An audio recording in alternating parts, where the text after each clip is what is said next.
Hello dear students, this is Rohit Sahu, your mathematics teacher. जो students, आज हम क्लास 12th का चैप्टर नंबर 13 प्रोबेबिलिटी देखेंगे।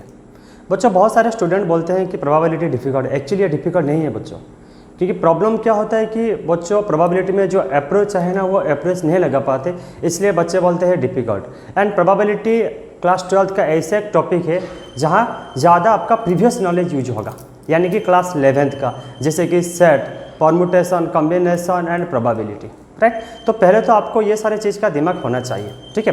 क्लास 12th में बच्चों आप लोगों का है कंडीशनल प्रोबेबिलिटी, ठीक है। तो कंडीशनल प्रोबेबिलिटी जाने से पहले मैं थोड़ा बहुत आपको रिकॉल कर लेता हूँ, जैसे कि आप लोग चीज़ों को रिलेट कर पाओगे, ठीक है। देखो बच्चों, जैसे कि क्लास 11th में आप लोग पढ़े थे, मान लो मेरे पास एक इवेंट है, ठीक है। मेरे पास एक इवेंट है कि या तो फिर हम बोल सकते हैं कि एक्सपेरिमेंट है, कि एक एक्सपेरिमेंट में मैं क्या बोल रहा हूँ बच्चों, सपोज किसी ने एक डाई को रोल किया, ठीक है ना। किसी ने एक डाई को रोल किया। जब आप एक डाई को रोल करोगे तो इसमें आपका सैंपल स्पेस क्या होगा बच्चों, इसमें आपका सैंपल स्पेस हो जाएगा 1 2 3 4 5 एंड 6, राइट। ये आपका बन जाएगा सैंपल स्पेस, ठीक है। मान लो मेरे पास एक इवेंट है, ठीक है। एक इवेंट में बोल रहा हूँ to get odd number, right.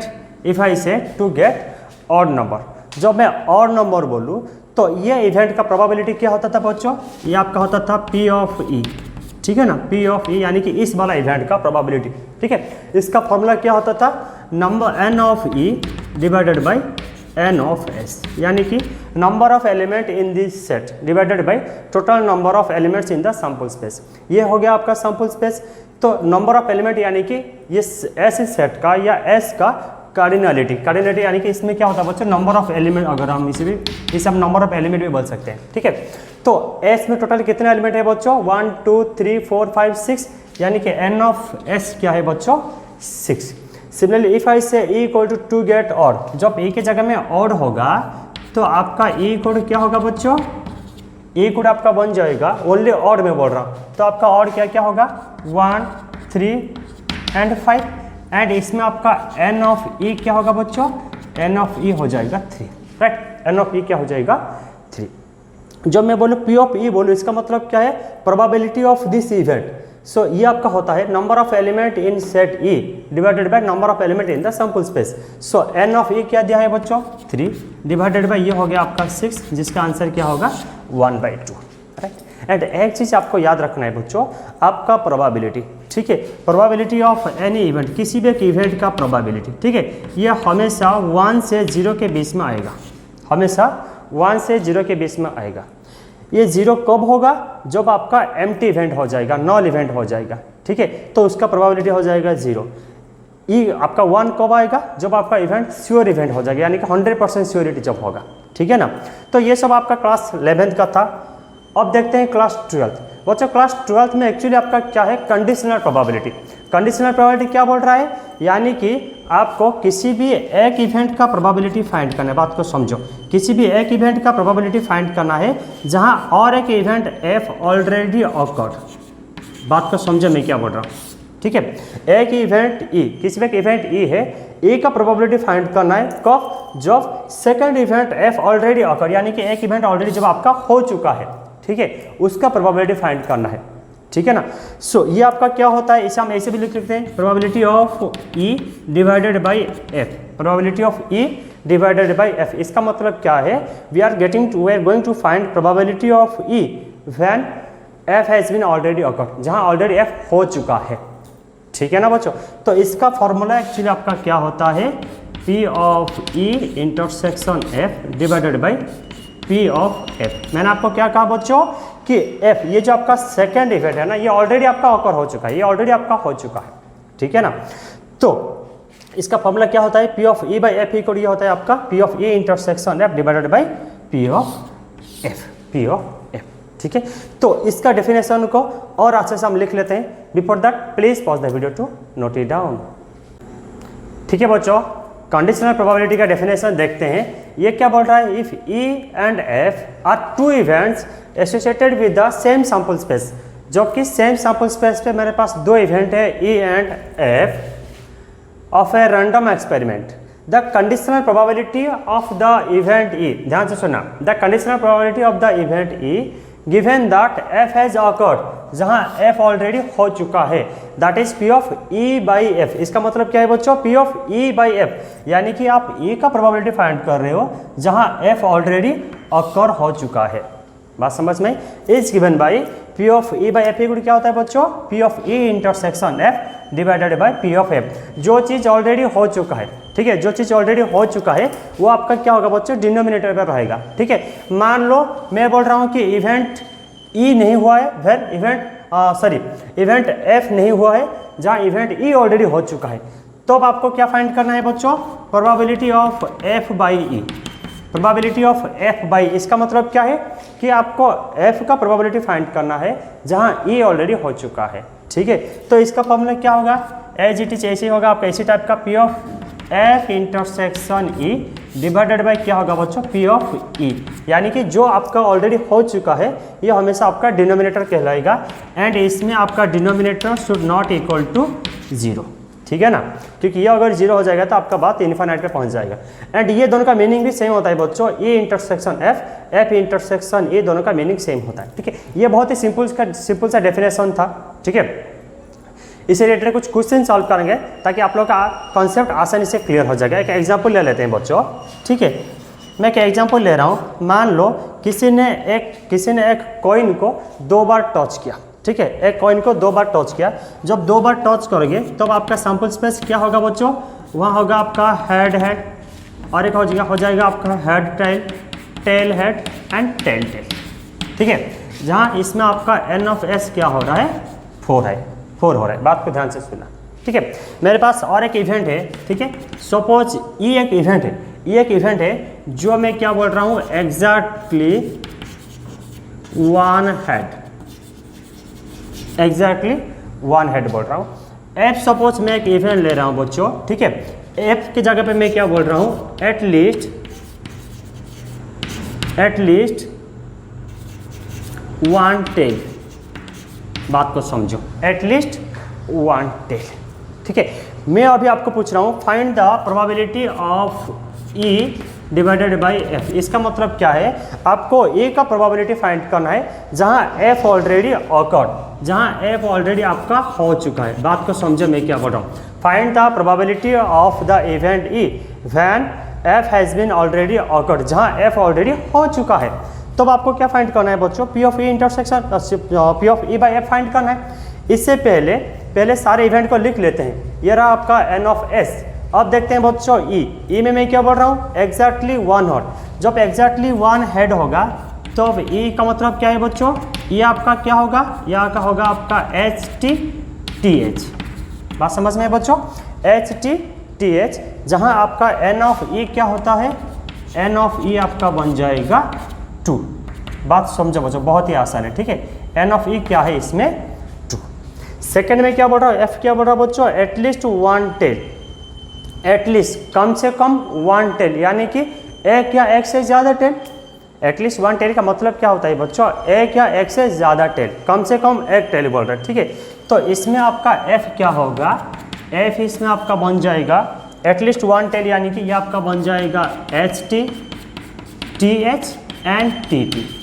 सो इसमें आपका जो एन ऑफ एफ, ये क्या होगा बच्चों, एन ऑफ एफ इसमें आपका हो जाएगा 3। बात को समझे मैं क्या बोल रहा हूँ। ठीक है, आपके पास एन ऑफ ई आपका गिवन है 2, एन ऑफ एफ भी गिवन है, एन ऑफ एस भी गिवन है। हमें क्या फाइंड करना है बच्चों, P of E by F. P of E by F, इसका फॉर्मूला क्या होता है, P of E intersection F divided by P of F. बात को समझे मैं क्या बोल रहा हूँ, P of E intersection F divided by P of F.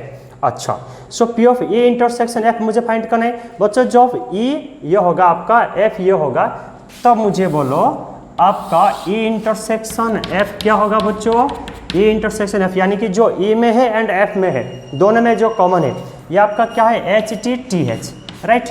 तो ई इंटरसेक्शन एफ आपका हो जाएगा HTTH। बात समझ में बच्चों। So N of E intersection F क्या कहलाता है बच्चों, आपका 2। ठीक है, सो ये भी आपका हो गया, right.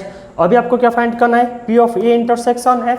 So P of A intersection F क्या होगा बच्चों, ये आपका बन जाएगा N of A intersection F, यह हो जाएगा आपका N of A intersection F divided by N of S, right. So N of A intersection F क्या दिया है बच्चों 2 divided by N of S क्या है बच्चों 4, तो ये आपका बन जाएगा 1/2, बात समझ में 1/2।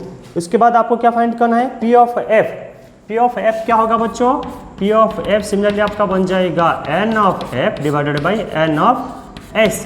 एन ऑफ एफ कितना दिया है, एन ऑफ एफ आपका हुआ है 3, तो ये आपका बन जाएगा 3/4, ठीक है।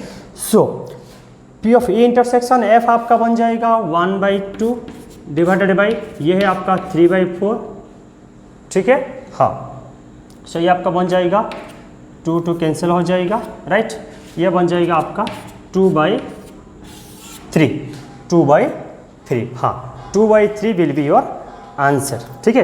देखो बच्चों बात बहुत ही आसान है, ठीक है। हमने क्या किया, बस जो भी आपका क्वेश्चन गिवन था, क्वेश्चन बस हमने क्या किया, बस चीज़ों को समझे क्या गिवन है, ठीक है। जो भी था उसको बस अच्छे से रिप्रेजेंट किए, देन आपका आंसर मिल गया। बात बहुत ही आसान है, ठीक है। उसके बाद और कुछ क्वेश्चन सॉल्व करते हैं ताकि आप लोग का कॉन्सेप्ट और आसानी से क्लियर हो जाएगा। So before that please pause the video to note it down. बच्चों अभी कुछ प्रॉपर्टी देख लेते हैं, उसके बाद बाकी एग्जांपल्स करेंगे, ठीक है। देखो बच्चों प्रॉपर्टी नंबर 1 क्या बोल रहा है, P of S by A equal to P of F by F equal to 1, यानी कि इसका मतलब देखो P of S by A, इसका मतलब क्या है बच्चों, P of S by A, यानी कि ये आपका बन जाएगा P of S intersection F divided by P of F, ठीक है। आपका एस क्या है बच्चों, एस आपका सैंपल स्पेस, तो P of S intersection F आपका बन जाएगा P of F divided by P of F, जो कि आपका 1 हो जाएगा, क्योंकि सैंपल स्पेस क्या है बच्चों, आप इसे ऐसे बोल सकते हैं ये one type of universal set, यानी कि एफ जो है ना ये हमेशा क्या होगा बच्चों, एस का सबसेट होगा। सो एस इंटरसेक्शन एफ क्या होगा बच्चों, एफ होगा, तो P of F by P of F ये आपका बन जाएगा 1। सिमिलरली अगर मैं इसे लूँ P of F by F, तो P of F by F ये आपका क्या होगा बच्चों, यह हो जाएगा P of F intersection F divided by P of F, right. So F intersection F ये दोनों जब आपका सेम हो जाएगा तो P of F intersection F हो जाएगा आपका P of F divided by P of F, जो कि आपका क्या हो जाएगा बच्चों 1 हो जाएगा, राइट। तो इस बार प्रॉपर्टी आपको याद रखना है। अब देखते हैं प्रॉपर्टी नंबर 2। देखो बच्चों प्रॉपर्टी नंबर 2 क्या बोल रहा है, जब ई एंड एफ किसी भी दो इवेंट, बात को समझे मैं क्या बोल रहा हूँ, if A and B are any 2 event, ठीक है, any 2 event such that P of F is not equal to 0, ठीक है, जहाँ एफ का प्रोबेबिलिटी 0 नहीं होना चाहिए, तो P of A union B by F equal to क्या होगा बच्चों, P of A by F plus P of B by F plus P of A intersection B by F. बच्चों आप क्लास 11th में पढ़े होंगे सेट में, उसमें कॉन्सेप्ट था बच्चों N of A union B, right. N of A union B यानी कि number of element in A union B, ये आपका क्या होता था, N of A plus N of B minus N of A intersection B, ठीक है बच्चों। बस इसी टाइप कॉन्सेप्ट यहाँ यूज हुआ है, P of A union B by F. इसमें क्या होता था बच्चों, जब A and B any 2 sets, ये दोनों जब किसी भी 2 सेट होगा, बी एनी 2 सेट्स, यानी कि ये दोनों जब किसी भी 2 सेट होगा, कहने का मतलब ये है कि ए इंटरसेक्शन बी एग्जिस्ट करता है, यानी कि इसमें कुछ वैल्यू होता है, राइट। और I can write N of A intersection B equal to क्या होता है बच्चों, कुछ वैल्यू होता था, ठीक है। तो क्या होता था, N of A union B equal क्या होता था बच्चों, N of A plus N of B minus N of A intersection B. उसी हिसाब से P of A union B by F क्या होगा, P of A by F plus P of B by F minus P of A intersection B by F. अगर मैं बोलूँ ए and B are, ये मान लो आपका नंबर 1 है, सपोज नंबर 2 में मैं बोल रहा हूँ if A and B are mutually exclusive event, mutually exclusive event, जब आपका E and F mutually exclusive event हो जाएगा। बच्चों म्यूचुअली एक्सक्लूसिव इवेंट आप ऑलरेडी क्लास 11th में पढ़े हो, ठीक है। म्यूचुअली एक्सक्लूसिव इवेंट क्या होता है, जब 2 सेट, किसी भी 2 सेट, जब वो दोनों का इंटरसेक्शन, राइट, जब वो दोनों का इंटरसेक्शन 5 हो जाता है, बात समझ में बच्चों, जब ये दोनों का इंटरसेक्शन क्या हो जाता है, 5 हो जाता है, उसी टाइप ऑफ इवेंट को हम क्या बोलते हैं बच्चों, म्यूचुअली एक्सक्लूसिव इवेंट। जब ए इंटरसेक्शन बी फाई हो जाएगा तो ये आपका वैल्यू पूरा क्या हो जाएगा बच्चों, 0 हो जाएगा, यानी कि इसका probability P of A intersection B क्या हो जाएगा बच्चों, 0 हो जाएगा। P of A intersection B आपका क्या हो जाएगा, 0 हो जाएगा। क्यों? बिकॉज ए इंटरसेक्शन बी में कुछ एलिमेंट ही है नहीं, जबकि यहाँ कुछ एलिमेंट ही नहीं होगा तो P of A intersection B क्या होगा बच्चों, 0 हो जाएगा। तो इस वाला वैल्यू आपका P of A intersection B, ये वैल्यू क्या हो जाएगा बच्चों, आपका 0 हो जाएगा। कहने का मतलब ये है जब आपका A and B mutually exclusive event, जब आपका A and B mutually exclusive event हो जाएगा तो P of A union B by F, ठीक है, यह हो जाएगा आपका P of A by F plus P of B by F, और इसे हम नहीं लिखे क्योंकि आपका 0 हो जाएगा। बात समझ में बच्चों, ये आपका और एक प्रॉपर्टी था। प्रॉपर्टी नंबर 3 देख लेते हैं, P of E dash by F equal to E dash यानी कि ई नॉट, ठीक है, ई नॉट, ये आपका क्या बोल रहा है बच्चों, P of E not by F equal to 1 minus P of E minus E by F, जैसे कि आप लोग क्लास 11th में भी पढ़े थे, ठीक है। तो अब क्या होता था बच्चों कि सपोज किसी भी एक इवेंट होता था, सपोज ई, ठीक है, किसी भी एक इवेंट होता था ई, जबकि मैं फाइंड करूँ ई का नॉट यानी कि इसका नेगेटिव, इसका कॉम्प्लीमेंट, ठीक है, तो पी ऑफ ई डैश क्या होता था बच्चों, 1 माइनस पी ऑफ ई होता था। बात समझ में आई? क्योंकि आपका फॉर्मूला ये था बच्चों, P of E plus P of E not, ये हमेशा क्या होता था बच्चों, आपका 1 होता था, ठीक है, ये आपका हमेशा क्या होता था, P of E plus P of E not, ये हमेशा क्या होता था बच्चों, 1 होता था, ठीक है। सो इस वाला पोर्शन, इस वाला आपका प्रॉपर्टी भी आपको याद रखना है, P of E dash by F equal to 1 minus P of E by F. बच्चों ये ऐसे कुछ प्रॉपर्टी था, ठीक है। अभी कुछ एग्जाम्पल सॉल्व कर लेते हैं बच्चों। जैसे कि मैंने आपको कहा, ठीक है, ये आपका प्रोबेबिलिटी पूरा लॉजिक के ऊपर डिपेंड करता है, यानी कि इसमें आपको क्या है कि जब जितना टाइप का क्वेश्चन आप करेंगे उतना टाइप का नया नया आपको लॉजिक मिलेगा, ठीक है। तो ये अच्छा होगा हम अगर कुछ क्वेश्चन सॉल्व करें, ठीक है, हम कुछ क्वेश्चन सॉल्व करेंगे कि हर क्वेश्चन में आपको कुछ नया नया लॉजिक मिलेगा, ठीक है। जब आप बहुत सारे लॉजिक आपके दिमाग में रह जाएगा तो सारे क्वेश्चन आपसे सॉल्व हो जाएगा, ठीक है। So before that please pause the video to note it down, ठीक है बच्चों। अभी कुछ एग्जाम्पल सॉल्व कर लेते हैं बच्चों। एग्जाम्पल जाने से पहले आप लोग को फॉर्मूला पता है, P of E by F, P of E by F का फॉर्मूला क्या होता था, P of E intersection F divided by P of F होता था। बात को समझो बच्चों, मुझे बोलो P of E intersection F का फॉर्मूला क्या होता है। P of E intersection F equal to ये आपका होता है number of element in E intersection F, right, divided by number of element in the sample space. बात समझ में, क्योंकि आपको पता है ई एंड एफ ये दोनों एक ही सैंपल स्पेस का इवेंट है। Similarly P of F equal to क्या होता था, N of F divided by N of S. देखो बच्चों दोनों में एन ऑफ एस है तो एन ऑफ एस कैंसिल हो जाएगा, तो और क्या बचेगा बच्चों, N of E intersection F divided by N of F. कहने का मतलब ये है कि जब आप P of E by F find कर रहे हो, बात को समझे मैं क्या बोल रहा हूँ, P of E by F, इसका मतलब क्या है, ए का प्रोबेबिलिटी फाइंड कर रहे हो जब कि एफ आपका ऑलरेडी हो चुका है, ठीक है। तो इसमें हम डायरेक्टली ये लिखेंगे N of E intersection F divided by N of F, यानी कि number of element in their intersection, ठीक है, number of element in their intersection divided by number of element in the second event. Second event में कितने element है, ठीक है, ये आपको डायरेक्टली फॉर्मूला लिखना है। एंड इसमें कंडीशन क्या है बच्चों, N of F is not equal to 0, यानी कि सेकंड एलिमेंट में कुछ भी इवेंट होना चाहिए, और तो ऑब्वियसली होगा ही, क्योंकि हम क्या बोल रहे हैं, सेकंड इवेंट ऑकर हो चुका है, यानी कि उसमें ऑब्वियसली कुछ एलिमेंट होगा, ठीक है।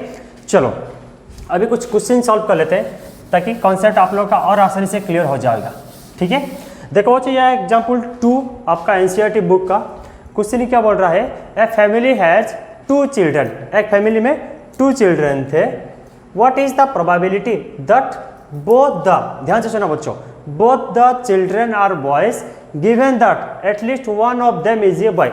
बात को समझा बच्चों, ऑलरेडी ये चीज हो चुका है, आपको ना बच्चों ये सारे वर्ड पे ध्यान देना है, given that, such that, hence, यानी कि ये चीज ऑलरेडी हो चुका है। बात समझ में क्या बोल रहा हूँ, ठीक है। आपको फाइंड करना है probability that both the children are boys, 2 children boys होने का प्रोबेबिलिटी फाइंड करना है कब, जहाँ at least one of them is a boy, यानी कि ये वाला चीज आपका ऑलरेडी हो चुका है। तो ये पोर्शन आपका क्या होगा बच्चों, ये इवेंट होगा आपका ई, राइट। ये प्रोबेबिलिटी जो फाइंड करेंगे ये होगा आपका ई, एंड जहाँ कि ये आपका ऑलरेडी हो चुका है तो ये क्या होगा बच्चों, एफ। बात समझ रहे मैं क्या बोल रहा हूँ, ठीक है। चलो सॉल्व कर लेते हैं। तो ये क्वेश्चन में आपका सैंपल स्पेस एस क्या होगा बच्चों, उसमें टोटल क्या थे बच्चों, 2 चिल्ड्रन थे, ठीक है। 2 चिल्ड्रन यानी कि 2 चिल्ड्रन ऐसे हो सकता है, मान लो पहले दोनों बॉयज, या तो फिर first boy second girl, right, या फर्स्ट गर्ल सेकंड बॉय, या दोनों गर्ल्स। बात समझ मैं क्या बोल रहा हूँ। तो ये हो गया आपका एस। और मैं क्या ले रहा हूँ, let E be the event, E को मैं एक इवेंट ले रहा हूँ जहाँ both the children are boys. E में क्या ले रहा हूँ बच्चों, both the children are boys, ठीक है। दोनों को मैंने बॉयज ले लिया, ये हो गया आपका event E. Similarly event F क्या होगा, इवेंट एफ यानी कि जो चीज़ आपका ऑलरेडी हो चुका है, ये क्या है, at least one of them is a boy. ये आपका क्या बोल रहा है बच्चों, at least one of them is a boy. बात को समझे मैं क्या बोल रहा हूँ, वो दोनों में से कम एक क्या होना चाहिए बच्चों, बॉय। एटलीस्ट वन यानी कि एक या एक से ज़्यादा, कम से कम वन, ठीक है। बात को समझो। जब ई बोल रहा है both the children are boys, तो इसमें आपका ई क्या होगा बच्चों, ई आपका होगा बॉयज बॉयज, यानी कि बी हो जाएगा, ठीक है। एंड एफ क्या होगा बच्चों, एफ क्या बोल रहा है, at least one of them is a boy, at least one of them is a boy, यानी कि किसी एक भी बॉय होना चाहिए। तो ये आपका बन जाएगा boys girls, girls boys and boys boys. बात समझ में क्या हो रहा है, एटलीस्ट वन यानी कि वन या वन से ज़्यादा, ठीक है। आपका पास ई हो गया, एफ हो गया। अब मुझे बोलो ई इंटरसेक्शन एफ क्या है बच्चों, यानी कि दोनों में क्या कॉमन है, बॉय बॉय कॉमन है। आपके पास ई हो गया, एफ हो गया, ए इंटरसेक्शन एफ हो गया। अभी आपको क्या फाइंड करना है बच्चों, probability that both the children are boys, दोनों चिल्ड्रन बॉयज होने का प्रोबेबिलिटी फाइंड करना है। कहाँ, जहाँ at least one of them is a boy, जो कि ऑलरेडी आपके पास ये गिवन है, एटलीस्ट वन ऑफ देम क्या होना चाहिए, बॉयज होना चाहिए। कहने का मतलब यह है कि आपको फाइंड करना है probability of E by F. आपको ई का प्रोबेबिलिटी फाइंड करना है जहाँ एफ ऑलरेडी हो चुका है। तो इसका फॉर्मूला मैंने क्या कहा बच्चों, N of E intersection F divided by N of F. मैंने आपको कहा था number of element in their intersection divided by number of element in the second event, ठीक है। तो N of A intersection F क्या है बच्चों, ए इंटरसेक्शन एफ में कितना एलिमेंट है, एक element, 1 divided by N of F. N of F में कितना एलिमेंट है बच्चों, 3 एलिमेंट। तो आपका आंसर बन जाएगा 1/3। बात बहुत ही आसान बच्चों। मैंने आपको क्या कहा कि क्वेश्चन में लॉजिक होता है, पहले आपको लॉजिक को समझना है, क्योंकि लिखने में तो बहुत ही आसान है, विद इन 1 से 1.5 मिनट आप लोग लिख लोगे, ठीक है। बात यह रहता है कि आप चीज़ों को समझ रहे हो या नहीं, ठीक है। ये रहा आपका एग्जाम्पल नंबर 2। अभी और एक एग्जाम्पल सॉल्व कर लेते हैं।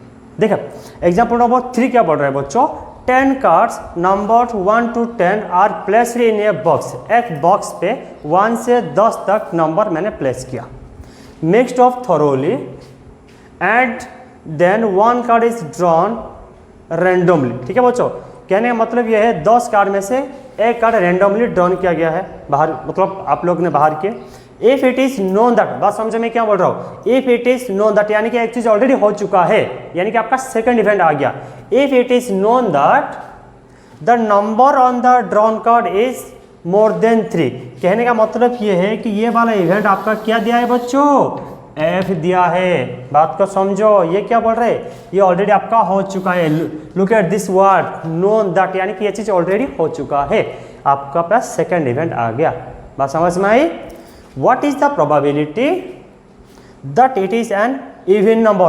तो ये इवन नंबर होने का प्रोबेबिलिटी फाइंड करना है कहाँ, जबकि आपने जो नंबर फाइंड किए हो वो नंबर क्या है बच्चों, मोर देन 3। बात समझे बच्चों मैं क्या बोल रहा हूँ, आपको ई का इवेंट चाहिए, ई इवेंट का प्रोबेबिलिटी चाहिए जहाँ एफ आपका ऑलरेडी हो चुका है, यानी कि इसमें भी आपका probability of E by F find करना है, ठीक है। चलो आगे बढ़ते हैं। सो ये रहा आपका सॉल्यूशन। इसमें आपका एस क्या होगा बच्चों, सैंपल स्पेस आपका क्या हो जाएगा, 1 से 10 तक नंबर है, यानी कि 1 2 3 4 अप टू 10। ठीक है बच्चों, बात बहुत ही आसान है, बस आपको फाइंड करना है कि event E and event F कैसे होता है। ठीक है, ये हो गया आपका सैंपल स्पेस। अब मैं क्या ले लूँगा, इवेंट ई ले लूँगा। इवेंट ई क्या बोल रहे हैं बच्चों, नीचे वाला event E, probability that it is an even number. So ये हो जाए आपका इवेंट क्या, इवेंट ई क्या हो जाएगा, to get an even number, right. एक इवन नंबर जो फाइंड करेंगे ये हो जाएगा आपका इवेंट ई। ठीक है, एंड अब देखते हैं इवेंट एफ। इवेंट एफ क्या है बच्चों, जो चीज़ आपका ऑलरेडी हो चुका है, क्या हो चुका है, known that it is known that the number on the drawn card is more than 3, यानी कि जो चीज़ आपने फाइंड किए हो वो क्या है बच्चों, 3 से ज़्यादा। ठीक है, सो हम यहाँ इवेंट ए पे लिख लेंगे to get a number more than 3, यानी कि 3 से ज़्यादा। ठीक है, जबकि ये आपका to get an even number हो रहा है, मुझे बोलो बच्चों इसमें आपका ये क्या होगा, ये क्या बोल रहा है बच्चों, to get an even number, यानी कि only even number. Even number 1 से 10 के बीच में क्या क्या इवन नंबर होता है बच्चों, ये हो जाएगा आपका 2 4 6 8 एंड 10। बात समझ में बच्चों, ये इवेंट आपका ऐसे होगा। इवेंट एफ क्या बोल रहा है, to get a number more than 3, जो कि 3 से ज़्यादा नंबर बोल रहा है, तो एफ आपका हो जाएगा 4 5 6 7 8 9 एंड 10। बात बहुत ही आसान है बच्चों। ठीक है, ए गिवन है, एफ गिवन है, अभी आपको क्या फाइंड करना है, ए इंटरसेक्शन एफ फाइंड करना है। ए इंटरसेक्शन एफ यानी कि दोनों में क्या क्या कॉमन है बच्चों, दोनों में आपका कॉमन है 4 6 8 10। ठीक है, इसमें आपका कॉमन है 4 6 8 एंड 10। ठीक है, 4 6 8 एंड 10। अभी आपको फाइंड करना है probability of E by F, यानी कि E का प्रोबेबिलिटी फाइंड करो जहाँ F ऑलरेडी हो चुका है। तो इसका फॉर्मूला होता है N of E intersection F divided by N of F। So E intersection F, यानी कि E इंटरसेक्शन F में टोटल कितना एलिमेंट है बच्चों, 4, ये आपका हो जाएगा 4 divided by N of F। ठीक है, N ऑफ F में कितना एलिमेंट है, 1 2 3 4 5 6 7, ये हो जाएगा आपका 7। So your answer will be 4/7। देखो बच्चों, बात बहुत ही आसान है। ठीक है, मैंने आपको क्या कहा कि लिखने में बहुत ही आसान है, सिर्फ 1 मिनट में आप लोग लिख लोगे, बट कंसेप्ट ये होता है कि आप चीज़ों को समझ रहे हो या नहीं। ठीक है, सो ये कुछ क्वेश्चन था, और 1-2 क्वेश्चन सॉल्व कर लेते हैं ताकि आप लोगों का कंसेप्ट और आसानी से क्लियर हो जाएगा। So before that please pause the video to note it down. यह रहा एग्जाम्पल नंबर 4। बच्चों ये दिखने में इतना डिफिकल्ट है, बहुत लेंथी दिख रहा है, लेकिन बात बहुत ही आसान है। चीज़ों को समझो बच्चों। क्वेश्चन क्या बोल रहा है, in a school there are 1000 students out of which 430 are girls. Total किसी स्कूल पे 1000 स्टूडेंट थे, उसमें 430 girls. It is known that out of 430 10% of the girls study in class 12। जो 430 आपका गर्ल स्टूडेंट थे उसमें 10% यानी कि 43 क्या थे बच्चों, क्लास 12 का स्टूडेंट थे। What is the probability that A students chosen randomly studies in class 12 given that the chosen student is a girl। यानी कि क्लास 12 में पढ़ने वाली एक स्टूडेंट का प्रोबेबिलिटी आपको फाइंड करना है जो कि ऑलरेडी क्या है, एक गर्ल है, यानी कि ऑलरेडी गिवन है। ठीक है, ऑलरेडी गिवन है, जो चीज़ आप फाइंड करो ये आपका एक गर्ल है। बात बहुत ही आसान है बच्चों। ठीक है, चलो इसका सॉल्यूशन कर लेते हैं। इसमें देखो बच्चों, आपका सैंपल स्पेस क्या दिया है, n ऑफ s, ये दिया है आपका 1000, टोटल 1000 स्टूडेंट थे। ये 1000 से क्या बोल रहे हैं बच्चों, 430 गर्ल्स थे। ठीक है, इसमें 430 गर्ल्स थे, जो 430 गर्ल्स बॉयज़ क्या हो गया बच्चों, 570 हो जाएंगे बॉयज़। एंड 430 गर्ल्स में से 10% क्या है बच्चों, क्लास 12 का, यानी कि इसका जो मैं 10% लूँ, ये आपका क्या होगा बच्चों, 43 होंगे, जो कि आपका 43 स्टूडेंट्स क्या है, क्लास 12 का। बट ये 43 स्टूडेंट क्या है बच्चों, गर्ल स्टूडेंट्स। बात को समझ रहे हो बच्चों, मैं क्या बोल रहा हूँ, कहने का मतलब ये है कि ये पूरा स्कूल पे टोटल 43 गर्ल स्टूडेंट्स है जो कि क्लास 12 में पढ़ रहे हैं। ठीक है, चलो आगे बढ़ते हैं। What is the probability that A students chosen randomly studies in class 12। Class 12 में पढ़ने वाले एक स्टूडेंट का हमें प्रोबेबिलिटी चाहिए, जो कि आपका इवेंट ई गिवन दैट, जो कि आपका ऑलरेडी गिवन है। क्या गिवन है, given that the chosen student is a girl, यानी कि ऑलरेडी गिवन दिया है कि जो आप स्टूडेंट को चूज करें वो एक गर्ल है।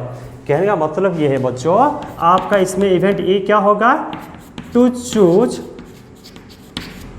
ए क्लास 12 स्टूडेंट्स, यानी कि आपको क्लास 12 स्टूडेंट चूज करने का प्रोबेबिलिटी पूछी है, क्लास 12 स्टूडेंट्स का।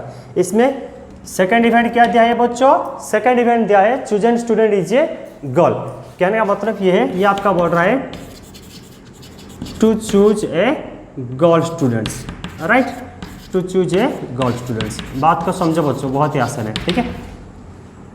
सो देखो बच्चों, इवेंट एप ऑलरेडी हो चुका है, ये ऑलरेडी आपका ऑकर्ड। क्या बोल रहा है, to choose a girl student. बच्चों टोटल गर्ल्स कितना है, 430 एंड नंबर ऑफ एलिमेंट क्या है, 1000।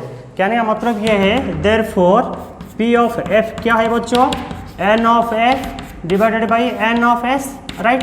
एन ऑफ एस एफ यानी कि number of element in set F. Set F में टोटल कितने एलिमेंट, यानी कि टोटल कितना गर्ल्स है बच्चों, 430, ठीक है, divided by number of, sorry N of S क्या है, 1000, ठीक है। इससे सिंपलीकरण से क्या होगा बच्चों, ये आपका बन जाएगा 0.43, राइट। ये आपका क्या बन जाएगा बच्चों, 0.43, नहीं तो आप ऐसे में रख लेते हो 43 बाई, ठीक है, आप ऐसे में रख लेना 43 बाई 100, ठीक है। ये दोनों का, वो दोनों बात सही है, ठीक है। 43 बाई 100 यानी कि आपको क्या मिल गया बच्चों, पी ऑफ एफ मिल गया। बात को समझो। तो मुझे क्या फाइंड करना है बच्चों, P of E by F. बात को समझो बच्चों, मैं क्या बोल रहा हूँ, P of E by F. P of E by F का फॉर्मूला क्या है, P of E intersection F divided by P of F. अब बात रहा sir, P of A intersection F क्या है बच्चों। ए इंटरसेक्शन एफ का मतलब क्या है कि वो इवेंट ए भी होना चाहिए, एफ भी होना चाहिए। बात को समझो, इवेंट ए भी होना चाहिए, एफ भी होना चाहिए। ए क्या है, क्लास 12 स्टूडेंट होना चाहिए, एफ क्या है, गर्ल्स होना चाहिए। कहने का मतलब ये है, ए इंटरसेक्शन एफ क्या बोल रहे हैं बच्चों, ए इंटरसेक्शन एफ बोल रहा है जो स्टूडेंट आपने चूज किए हो वो क्लास 12 के स्टूडेंट्स है एंड गर्ल्स भी है। तो टोटल ऐसे कितना स्टूडेंट है बच्चों, ऐसे 43 स्टूडेंट्स है जो कि आपका गर्ल स्टूडेंट्स है एंड क्लास 12 के स्टूडेंट्स है।